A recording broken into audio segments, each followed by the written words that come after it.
So how are we doing? Good. Are you talking to me? Right. Yeah, are we good? Yeah, I'm good. We're good. Everything's good. All right. Word. Um. Okay. Uh, right. So what I wanted to talk about, and Ethan's going to, uh, uh, I don't know if he'll concur with everything I would say, but I think what you'll notice um, is I'm quite the libertarian. Um, But anyways, let's get started and really dive in here. I'd love to start with the big rationale that is misinterpreted from the overall consensus of what is really happening. What are the responses being taken? Not only by the federal government but by institutions, by retail traders. What is really happening in essence? So let's really just dive into it here. Um, right. So I mean, let's start with our our our great friends at the federal government, specifically the Federal Reserve. Um, the Fed, and I'll start with this. Um, in the Constitution, it doesn't say anywhere that the federal government can borrow. Period. However, it does say that they can lend, right? They can lend, but not any not any borrowing. So what happened was uh, going into World War I, we actually amended uh, the Federal Reserve Act of 1913, and we actually literally did that. You know why? So we could literally fund the war with U.S. treasuries. So we've had quite the history over 100 years of federal government intervention, ranging from quantitative easing to additional stimulus packages to bailing out of quote unquote essential businesses uh, to GDP. It doesn't make any sense. Why are we bailing out? Why are we giving away money? That's, by the way, freshly printed. This is freshly printed money. It's not like we've had this money for some time or it's been held in treasury stock. No, this is new, artificially produced money, fake money, as I like to refer it as, right? Because it's not real money if we're not paying it back. Because all of this money the Fed distributes across the entire nation is artificial, and that's why interest rates, are artificially low. Right, the Fed keeps rates artificially low because because of the infinite QE, because of them buying into any kind of asset class that is quote unquote investment grade. Right, that's why they get into junk bonds. In a joint testimony with Mnuchin and Powell, Powell claims that because they got into junk bonds, the very reason is because, well, they got into junk bonds, yes, for high yield debt, but they got into junk bonds that offered investment grade criteria. Um, and they did that because it's the highest offering yield um, in that market. So they wanted to buy that up. They wanted to, you know, establish. They wanted to exploit that insolvency and make it solvent once again. The only problem with that, once again, is fake money, right? This fiat currency is being vastly devalued, much like what China was doing. Kind of at the beginning of Trump's presidency and kind of throughout of it, they were devaluing their currency, and that's why Japan, you see, is going to a steep recession. I was talking about this way before that. Japan has vast deficits, specifically trade deficits that well exceed the margin of the United States. However, it's not at the very same scale. It's at a much smaller scale. But a fun fact here is Hong Kong, right? Hong Kong, which is obviously the most innovative and greatest city of China, right? So pre-corona, Hong Kong was 80%, more or less, 80% of China's economy. Okay, do you know what that rate from 80% is right now? It's sub 20%. Really? So clearly, there's a very, there's a very, and here's the problem. People blame the coronavirus on what's been happening, to the economy, to this depression I think we're about to see, right? The bubble's deflating now, but we have not seen a depression just yet. We're in a steep recession, but GDP has to be negative for an extended amount of time to be considered a depression. Mm-hmm. So we will get there because the dollar, the US dollar, is what, Ethan? It's going to crash. Absolutely. The dollar is going to crash, and as a result, the bond market is going to crash. That's not to say there's a return difference between high yielding debt and low yielding debt in terms of risk. No, it's all essentially the same when it comes down to a collapsing bond market, because there's going to be defaults left and right.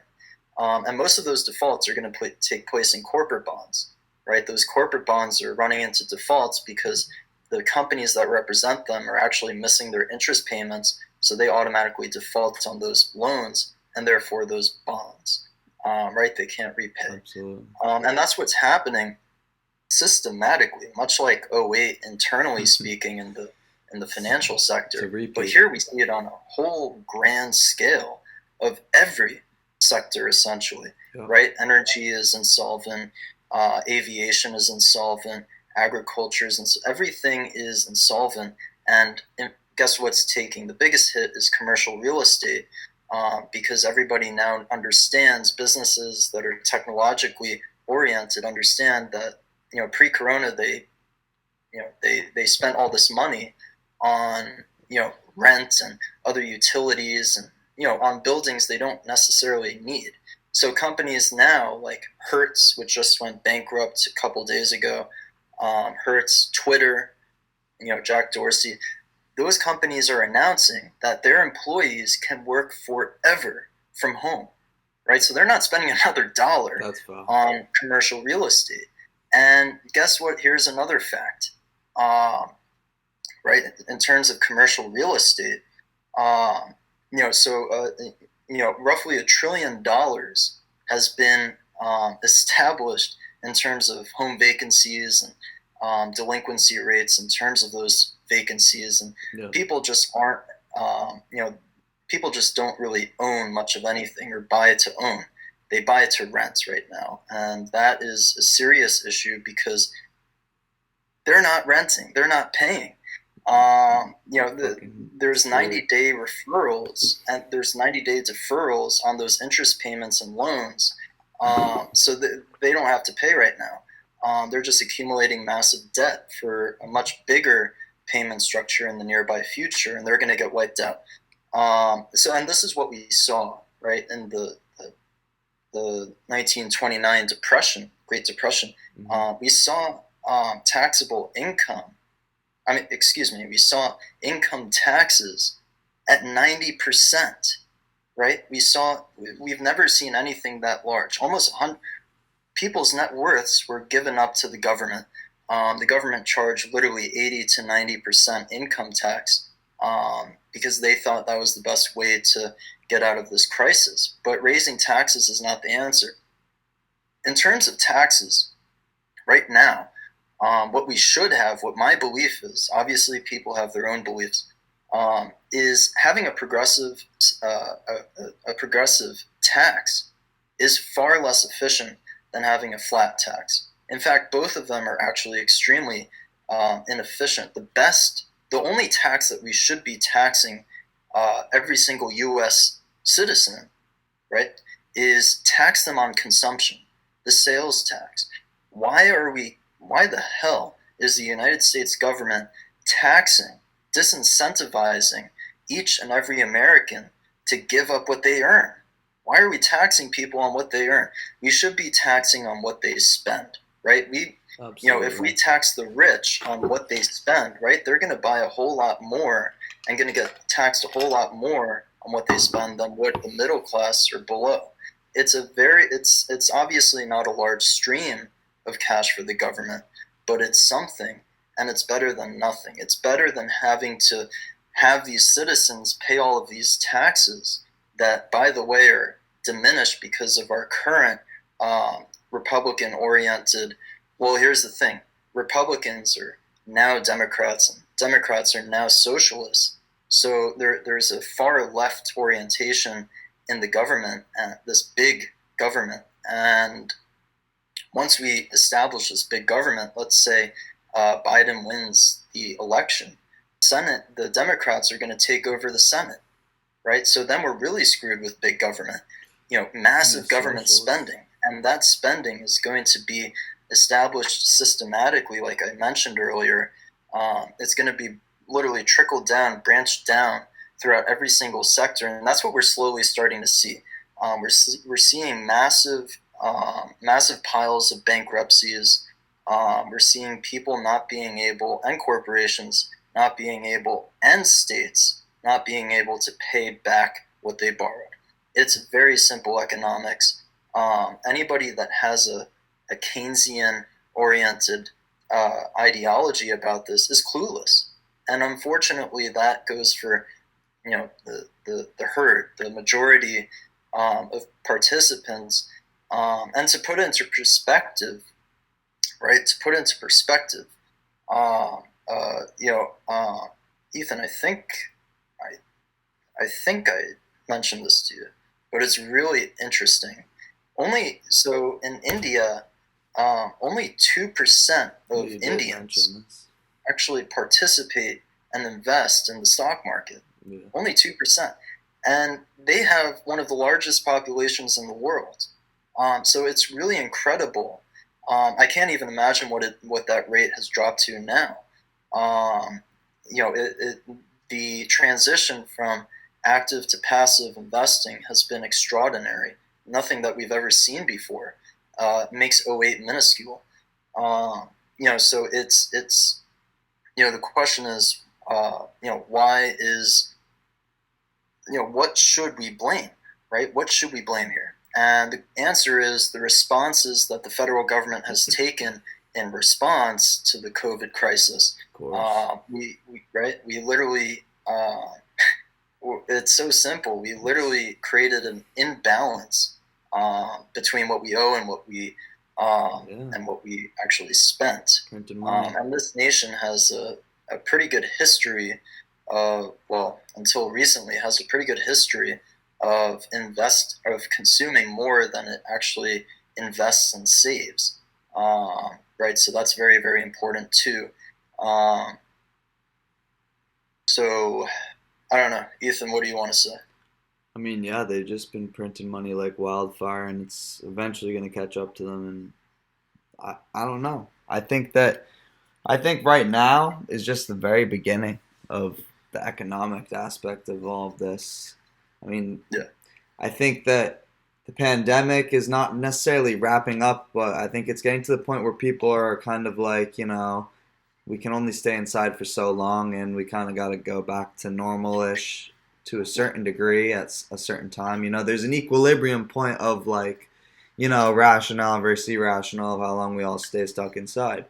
Um, but I think that because everything's opening up, that I think it's just going to lead to a worse situation than if we did give it another month or two. I think that, you know, I just think it's a little early. I don't know. All the countries that have opened up already are regretting it and closing back down, and you know, yeah, it could just yeah. be a It's it's very, very tough, especially when the states are broke. Right, the states are broke. yeah, and the federal Um, government's broke too, you know, yeah, and they're printing um, money to pay for yeah, everybody's life. It's the stupidest thing I've ever seen. And they're all the businesses you mentioned before, they're all being subsidized by the government. yeah, Just I don't know. yeah. And that's a good point, right? The everything that is considered essential to GDP is in fact subsidized one way or another, Of course. usually through a liquid way. But speaking of liquidity, right, all of these credit facilities are being established as we speak, one after the other. It's kind of enough already. And I mean, the Powell said it himself. He's willing to use everything in the Fed's power to really make something go away, to really make this treacherous situation, economic situation, go away. But he's not understanding that neither did Bernanke, neither did Yellen, neither did any Fed chairman, neither did Greenspan, neither did Volcker. All of these guys have performed the same act in monetary policy. Right, monetary policy has been taken over by post-Keynesian theorists. In other words, MMT, modern monetary theory, which, by the way, there's no modern aspect about it. It's been around since, it's just really dumb that, anyways, I think that, because, right, before the corona situation took place, before the pandemic really spread, we were in a form of artificial prosperity. But what was behind the scenes was extensive economic sluggish growth. We had literally, manufacturing numbers were already easing down. Unemployment was actually much lower than it was predicted. Inflation was, and the worst part is the Fed performed QE 3 times before the pandemic appeared. Literally 3 times back on back on back. And it's because of that we're at 0% right now, or like almost 0% right now. At the back against the wall. We're going to stay at 0% for a very long time. And that's where the argument kind of comes upon. Are we suffering from a deflationary recession or an inflationary recession? Okay, I'll answer it for you right now. It's very simple. We are suffering from a recessionary, we're suffering from an inflationary recession. Why? And then people go on to wonder, why is, I go on to wonder, why is deflation being so frowned upon? Okay, why is it being so frowned upon? Deflation is when prices go down, right? A basket of prices go down. And there's nothing wrong with that, okay? Consumers get to pay less for goods and services. Yeah. Businesses get to pay less for their costs. Their costs go down. So the businesses are actually, sorry, excuse me. My phone just, and the business, in terms of the business during deflationary recession, that's perfect because yes, their costs are dropping and therefore their actual purchase price, retail price is much, much lower as well. But they can sustain the same margin as they did in an inflationary environment, right? It's just all about how much more they could sell. If they could sell a whole lot more than they did at the same margin, obviously they're going to make more money. So deflation is actually a very good thing. However, inflation, right? Inflation is a bad thing. Inflation is when a basket of goods prices go up. And the reason why we haven't seen inflation go over 2% in the past decade or so, right? We had that huge interest rates were in the teens in the 80s, and we kind of tipped off from there till currently. But inflation has remained under 2% Fed target, for some time now. And it's literally due to one reason. Fed keeps rates artificially low, right through QE primarily. And they're doing this right now at the biggest scale of all time ever in history. And it's a very scary thing. So inflation is already actually taking place in consumer prices, right? Inflation actually already took place during Trump's presidency, right? The Dow went to like almost 30,000. that was the inflation. Okay, people don't understand that. That was the inflation that took place rather than the consumer prices. It got mispriced into the stock market. So that was our inflation. But now we're actually starting to see consumer prices, like the price of meat, right? A lot of prices are going much, much higher. Uh, you know, be, they're going much, much higher, and it's going to be a whole lot harder to sustain those higher prices when, number one, there's no demand, at least not right now, and number two, businesses are trying to cut costs. So there's less, there's less human capital efforts here. It's kind of a rounding table to death. It's a road to nowhere. Well, it's not a road to nowhere. It's a road to disaster. It's a road off the cliff. And our entire nation's about to drive right off that road and right down to the cliff. Right in the water. Unfortunately. But no, I mean, look, I'm not hoping, I don't hope for a depression or anything catastrophic, more catastrophic than we've seen, but it is very important to note that it's a very, very big probability, considering the actions that have been taken by our bureaucratic assholes in Washington. Right, I say that all the time because every single motive that's taken in government form is solely to win the next election. Right, it's to win the next election. Yeah. So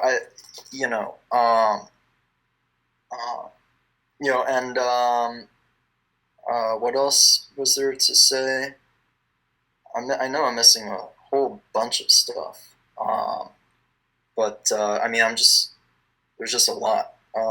There's so much. I mean, the country overall. I mean, you're talking, not to get into politics, but I mean, just the views of everything between the Fed and half the parties in the United States.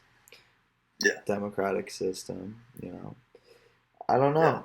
It's just the way the whole world is just heading to be, or not the world, the U.S., our world. I don't know. It's The problem is we live in a democracy, and these federalists, exactly. They want to quote unquote make every American's lives better, and protect their freedom and their constitutional rights.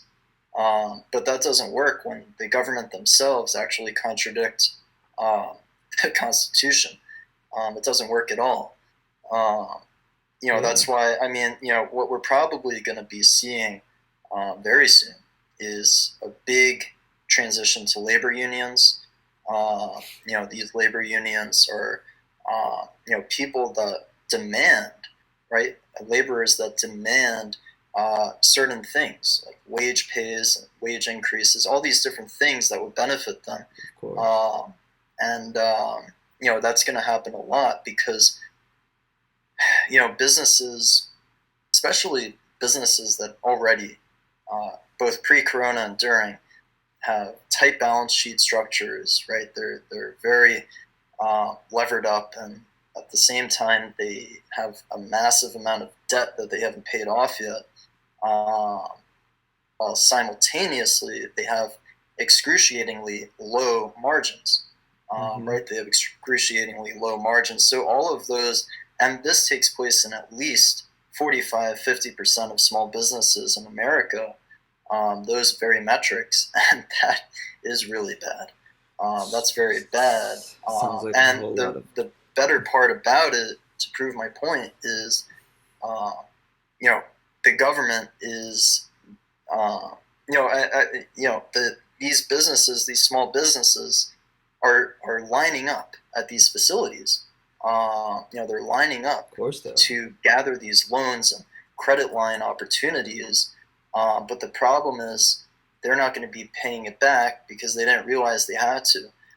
Even if they realized they had to, they should not be considering a loan structure for their business because, again, they have to pay it back in the future plus interest. And these businesses are not suited, they're not necessarily wired to not make money. Yeah, they're not to be in debt. And worse, to be in debt. So there's going to be so many bankruptcies, and we're already seeing the dragon unleash the flames. Of course. The dragon's about to unleash the biggest flames that anybody's ever seen through hyperinflation and through the crashing of the dollar. Um, it's just miraculous that we've been able to hold up all of this time throughout the new millennium. We've been able to um, abide time with the Fed structure of monetary policy. And I didn't even get started on fiscal policy. Our tax code, although it's extremely fat, right? It's just so much. Um, there's a huge distinctive problem in it, and I already talked about it. Is we are taxing people progressively and based on what they earn. Hmm. Um, that's not efficient, and most of all, it's disincentivizing to every single person, especially the rich. Of course. And the rich are in the highest tax bracket, so they have to pay the most. So that does what? That incentivizes these rich people to hire people and open up businesses in offshore Yeah. centers in Of different course. countries other than the And U.S. evade everything. Because it's just so expensive to hire people right here in the U.S. It's kind of a waste of time.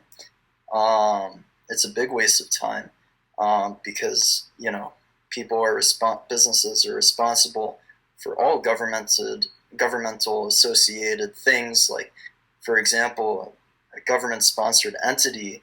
Um, they provide project cash flows that could be borrowed on some kind of rate, and that rate is probably tremendously low, and those rates will be able to be reinvested uh, for not necessarily a teaser rate, but a higher rate than it was initially. So they create that spread as opportunity to the free flowing market. But that free flowing market is actually extremely, extremely insolvent because there's no demand. Nobody wants to buy anything. Yeah. If you take a look at the VIX, the volatility index, I believe we're at like sub 20s. We're at like 30, more or less, the VIX. Yeah. So volatility is really, really dropping.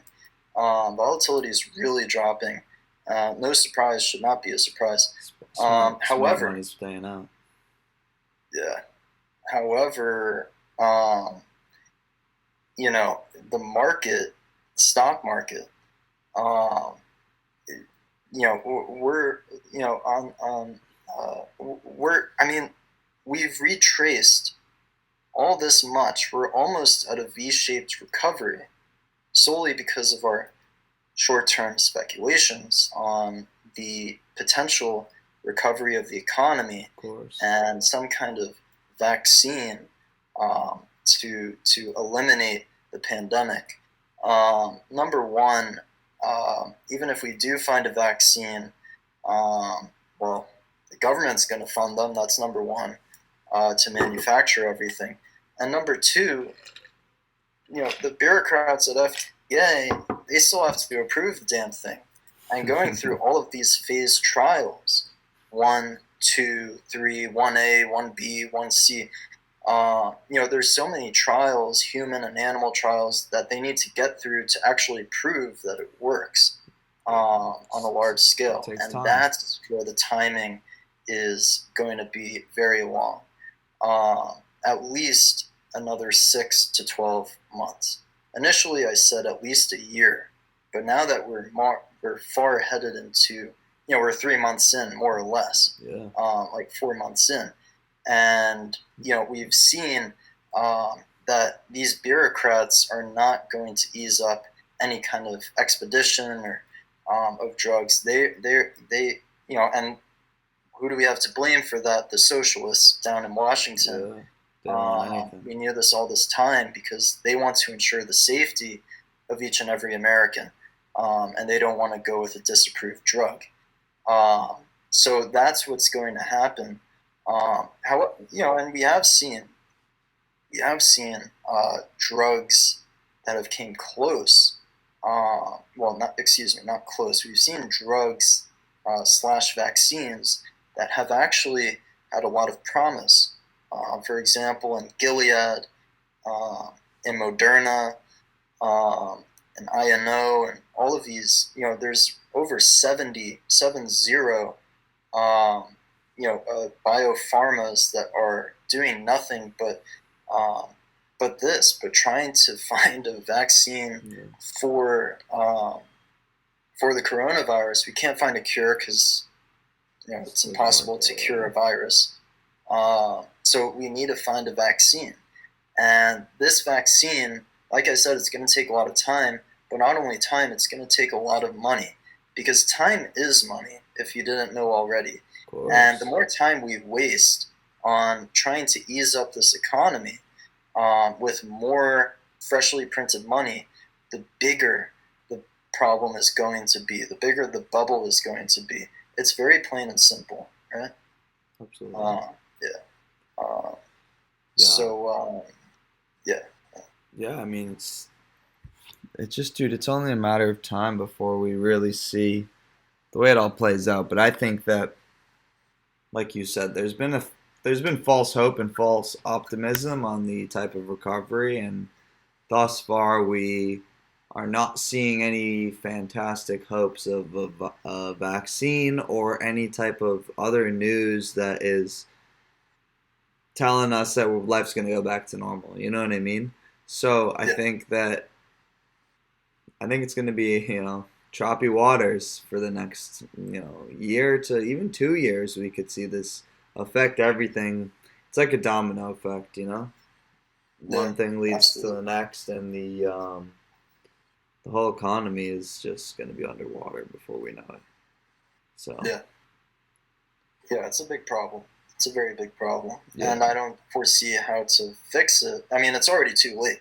It's too late to fix what we broke. yeah, We should have let things fail. We should have let things go naturally of and not course. bail a single thing out. Um, but we didn't do that. We did quite the opposite. We funded everything that we could get our hands on in terms of the government.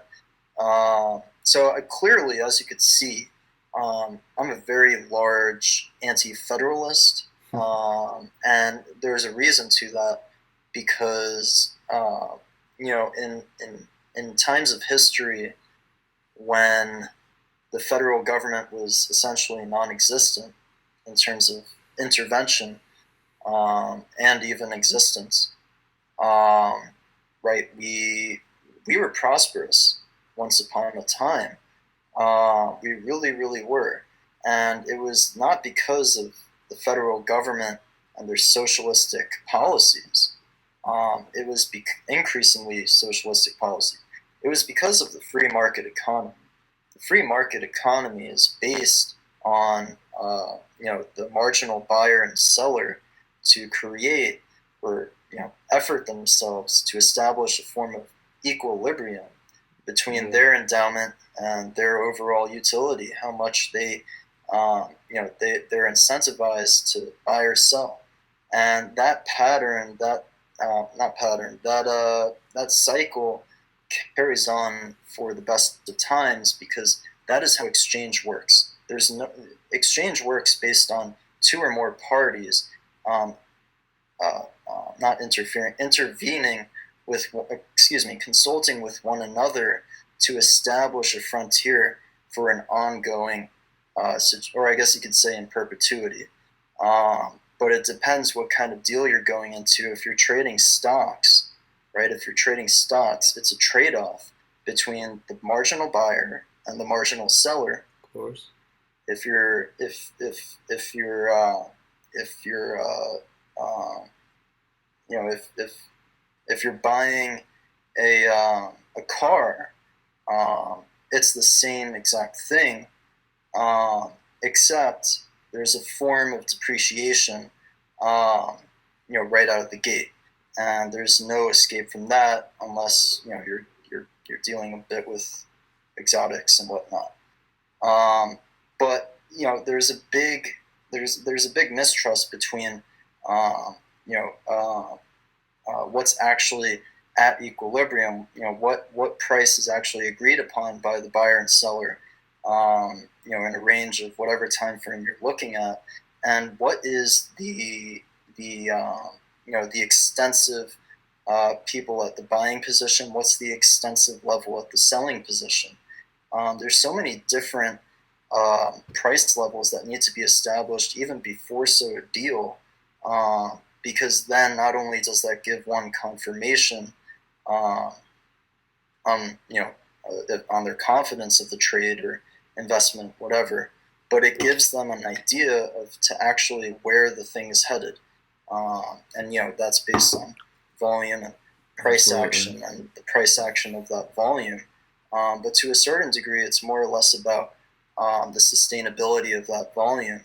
Um, right. So I went a little bit into the technical side, but Yeah. um, right, it's really just about the overall economy is really just about free flow without government intervention, and that intervention is really at its maximum point right now, and there's really no escape. Right. You mentioned, Ethan, that Pelosi wants this really advocated for this 3 trillion stimulus. Yeah. Um, and boy, is she really happy about it. Um, but she's not going to be too happy in the near future.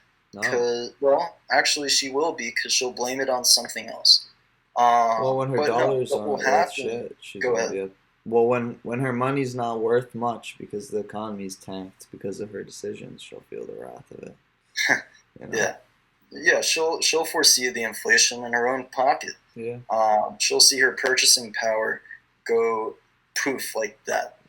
And that goes for virtually everybody holding U.S. Of dollars, course, it's gonna suck. which is why a lot of banks are actually, um, not a lot of banks. That's why some banks, the smart banks, are actually um, constructing depository centers to exchange U.S. dollars to gold Yeah. electronically, instantly, and it's a very cool thing, and it's smart because personally I think the gold standard is not far from being our new reserve currency, uh, world reserve currency.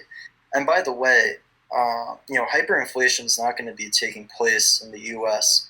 Um, until let me rephrase that hyperinflation is going to take place in emerging markets way before the United States, right? Because we're already a kind of developed nation, so we're not necessarily considered emerging. Yeah. But those that are emerging, right, they have a lot of investments on hand in different sectors and different areas of the economy. They're still trying to grow a population. They're still trying to grow per capita. There's a lot of things they're trying to do and invest in.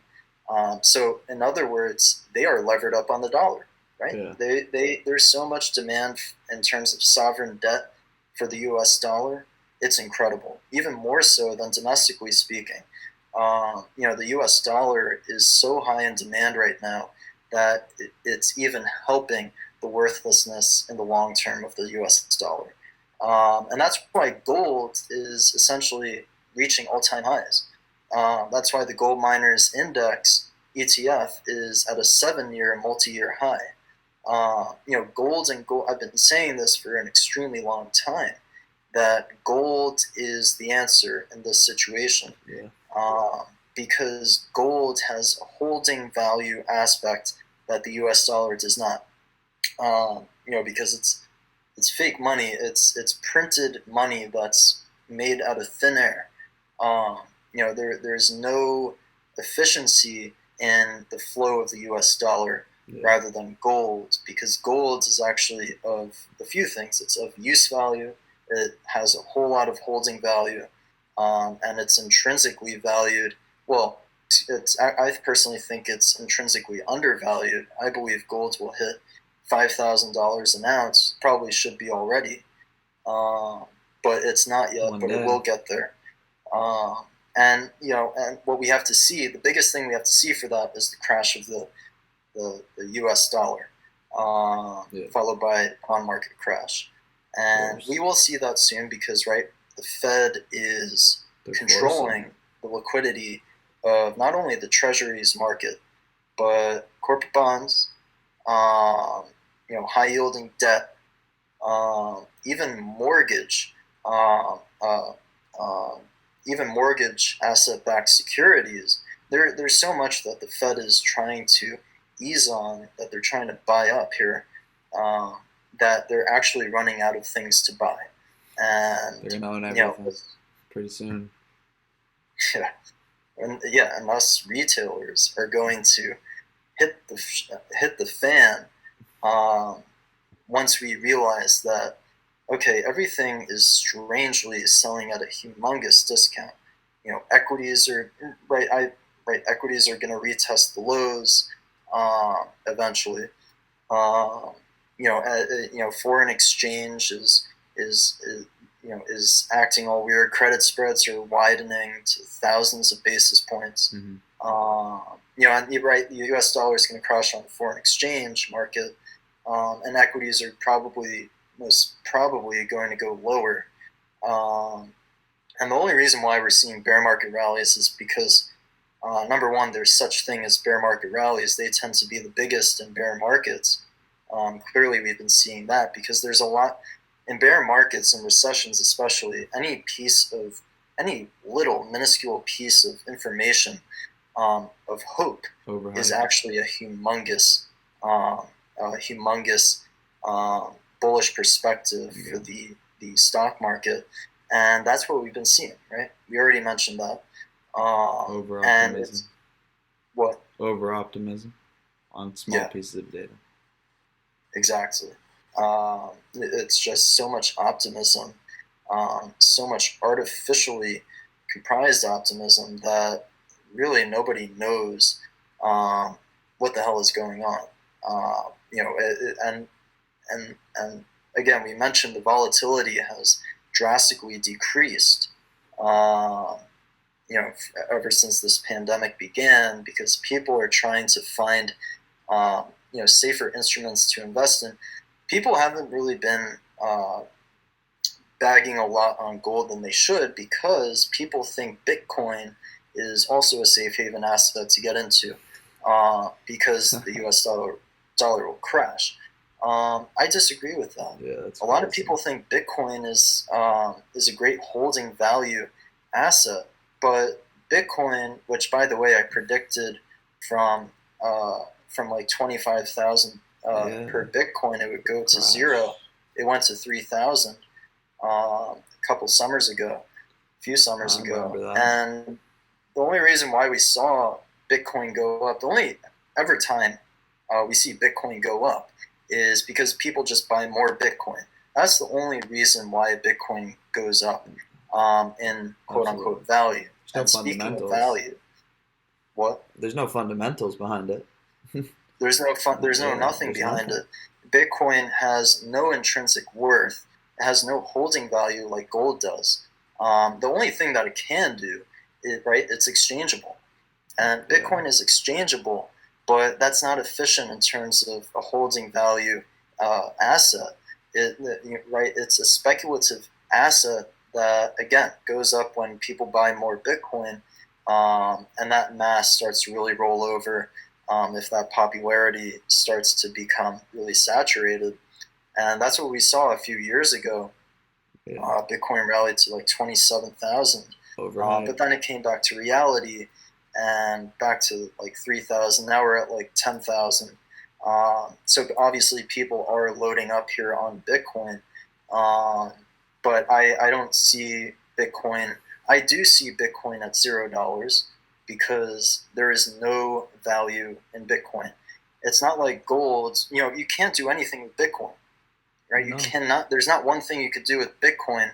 The only thing, number one, it's outdated, it's slow, it's not even the newest thing out there, and the other thing is the crypto. If you look at the cryptocurrency market, right, Bitcoin was kind of it was the first cryptocurrency to be established, apparently in '08. And there's another reason we don't even understand the foundations of Bitcoin, which I've been saying for a very long time.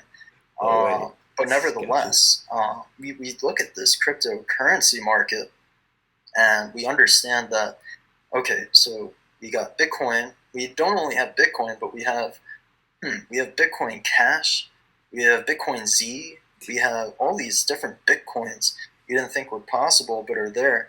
That's the problem. It's a whole bunch of Is nothing. we're creating more Bitcoin with Bitcoin. We're segmenting the market, the cryptocurrency market, to be even more inefficient.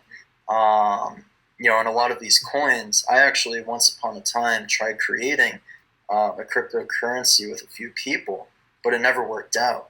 And I'm glad it didn't work out because it would have been the biggest and most costly mistake of my life. Interesting. Running those servers, and I even fathomed once upon a time of Bitcoin mining. Those guys make six figures a day like that, just by mining Bitcoin on this blockchain style grid. And there's not really any relation to that in terms of a real incentive, in terms of a real gain, in terms of a real value, holding value. Um, Bitcoin doesn't make sense, is what I'm basically saying. Of course. Literally anything would be better as a medium of exchange than Bitcoin. Starting with gold, cattle, all these different commodities Yeah. are corn. Any Uh, food, bro. Literally. yeah, yeah, it's really incredible. People just, I think this is part of the 100+ year cycles that people don't understand as well. Is that we are in an age of major technological transition, and especially with Corona, we've become almost dependent. We've become very dependent on technology. Yeah. But even before so, I mean, we've had this huge transition to technology, and it's not like we've faced any major. It is like we've faced major transitions before, right? The Industrial Revolution. We've faced humongous transition to wholesale economy, a free market economy that functioned freely. Yeah. But now we're entering into this space that doesn't really require human capital. However, that is human capital, the foundations of the free market economy 200 or so years ago. But now we require less human capital, which lowers our costs. However, the technology is essentially valued at even more than human capital. So there's a few disparities between what is necessary, what is efficiently valued, and what is not going into this big millennium transition in technology. Yeah. And unfortunately, Bitcoin happens to be one of those inefficient uh, uh, instruments that I mean, look how much fraud is done in Bitcoin. Look how much theft is done in Bitcoin. All the criminals use Bitcoin. Yeah. So it's really, All the scams, um, everything. It's all yeah, Bitcoins. it's really gross. But there's so many examples, and yeah, that's all I wanted to say about Bitcoin. Yeah. It's not nothing anyone should touch. Yeah. Now, I mean, look, if you're looking to gamble, if you have a lot of money to gamble with, that you don't mind losing all of it, uh, go ahead and I'm not saying Bitcoin won't go higher. For all I know, it could hit $100,000 uh, per Bitcoin. Yeah, we could all be using Um, Bitcoin pretty soon to get our groceries. yeah, Because the fucking dollar's gone. Yeah. yeah, no, but Bitcoin can go to 100,000, but it also could very, very easily go to zero. Of course. Right? Nobody would want to own it anymore. Yeah, there's no At fundamental that value. point, people would really transition to gold. People really, it would. Anything precious would have value. Yeah, yeah, and it shouldn't be any surprise that the price of gold, um, back in '08 fell like 30%, um, along with the stock market. That's no surprise, because now, first 2 weeks of the stock market drop, gold fell roughly 20%, a little bit more, so like 1,400 an ounce. Mm-hmm. And what did we do? We shot right back to all-time highs. And same thing happened in '08, and same thing essentially happened in every single crisis that we've seen in the stock market. It's a traditional relationship that's never been broken, and it will never be broken because it's a relationship that is very much guided on the laws of supply and demand, that equilibrium factor that is, that's transitional between passive and active forms of investing. And right now we're in a major passive form of investing, right? So, I nonetheless, what we should be looking out for as traders, right? As traders is none of this. Okay, none of this is really relevant to us as traders, as intraday traders, swing or Momo, scalp, whatever you do. Traders don't really, unless you have, unless you do trade pairs or trade commodities, then you need to be a little bit more asset class focused. You need to be focused on different things. But in this room we primarily do, me and Ethan really just do stock trading, at least right now. But what we need to look out for are stocks that are actually as distant away from these macro factors as possible. The stocks that are not only not cyclical or seasonally adjusted to the stock market, but we need stocks that have, at least 10, at the very most 10 million share floats that are gapping up pre-market, that are catalyst based, that are, that are small companies that could easily explode.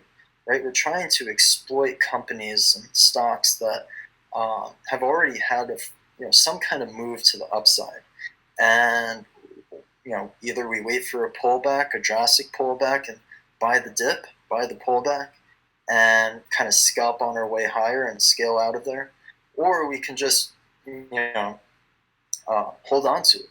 Right, we can hold on to it if it wants to make higher lows. Yeah. But things don't always work out, obviously, the way we desire them to in trading. I'd say your best possible case scenario is a 90% success rate overall in your, I guess you could say mental trades, right? Because it's one thing. There's a very big difference between real-time trading and hindsight trading. In hindsight trading, right, you could just look back at a stock chart very, very easily. You could just look back and say, oh, I could have bought there and sold there, just like that, easy money.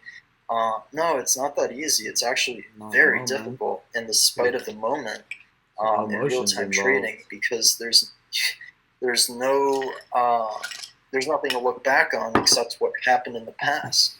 Right, so it's, traders like to rely on, they really like to rely on like support and resistance trends on prehistoric prices, prehistoric price levels, what price level has been tested a lot, what has been, etc.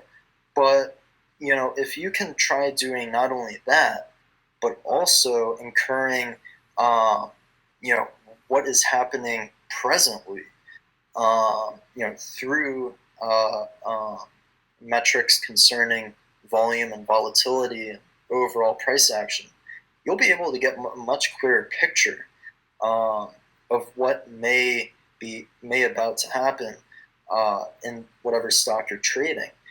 It's always the stock that, it's not stock. It's always the person behind the trade that matters the most, and your brain, how it's wired.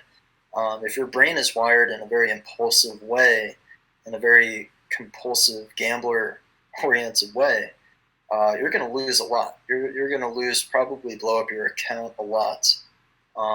So you should, if you're that kind of person, if you're impulsive, or you have any forms of, you know, impulsiveness, you should definitely work on that, because trading does not take that lightly.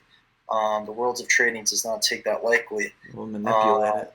Because you'll get wiped out. But if you are the kind of person that is patient, right? Patient. Patience is key. If you're the kind of person that has the balls to take a form of risk, an appropriate amount of risk relative to your reward, then you're a smart, or not smart, you're a rational person. You have the brain to automatically to be considered a rational trader. So you can pat yourself on the back if that is you. But however, if you are rational, irrational, and impulsive and compulsive, then you definitely have to work on that psychology, because psychology is 80%. It's 90% of everything about trading. You have to master that. I myself haven't mastered it. It's not something that can be mastered. It's only something that could be progressive. Right? You could work towards something, but you cannot master psychology in the stock market, because that's like saying you win the lottery ticket every time you go buy a ticket. That just doesn't happen. That will never happen. So it's very important. It's very important that you're really true to yourself as a trader, and you really be honest with yourself. What kind of person are you? Start with that, and transition into the world of trading, into the stock market. Okay, is my brain, is it wired in the appropriate way that it should, or is it something that needs progressive work on? And most likely, like myself, you'll need to work on it. You'll need to work on it a lot. Right? It takes a whole lot of practice, and it usually takes some losses. But every loss is a lesson in the stock market. But only as long as you make it a lesson. You could win a trade, right? You could win a trade, but for the wrong reason. Yeah. So you call yourself, okay, wow, I'm a genius. I just won this trade. But no, you won it for the wrong reason. You got lucky. So you could actually say you lost the trade, you got lucky. That's a better way to put it. Because once you have a strategy, like Ethan and I, we have a strategy, or actually many strategies, that are very appropriate, especially now. And we always evolve our strategies. The environment, forever evolves as well. That's very important. But we also ensure that our risk relative to reward before we enter the trade is marginally high and extremely sustainable. Because we're not out here trying to give up any dollars. We're trying to make them. And to make the dollars, yes, you have to put up a percentage of risk. But what's the point of going 1-2 or 1-3 or 1-1 risk reward when there's there's opportunity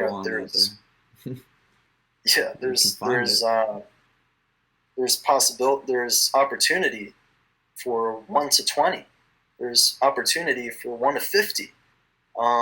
And people just, again, are not patient, and they'll just see something straight away that looks okay, not great, and they'll say, wow, I'm going to get in this. And they'll get tunnel vision, right? They'll get tunnel vision into that stock, and that's a trap. That's a big trap.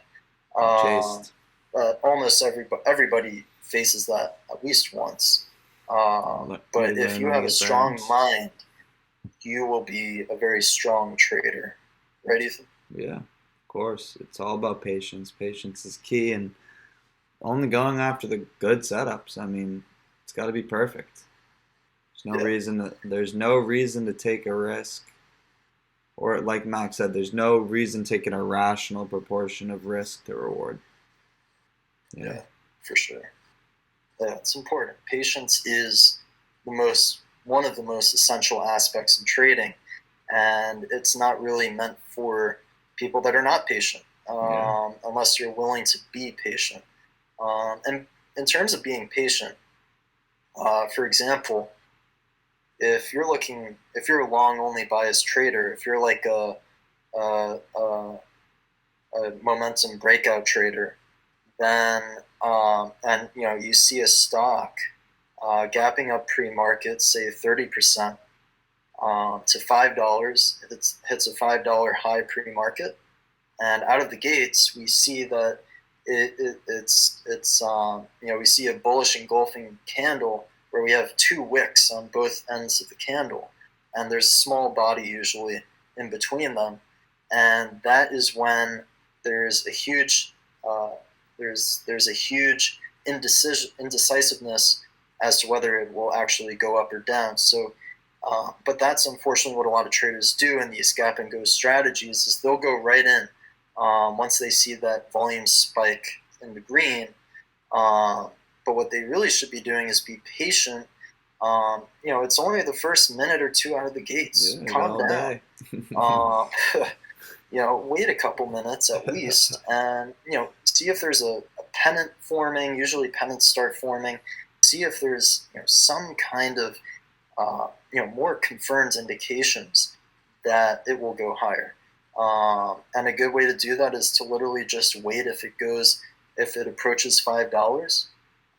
If it does, and you're that kind of Momo breakout trader, then you should take the trade. But only if you see that volume spike that amasses the other volume bars. Because if it's a small volume spike, then it's a fake out.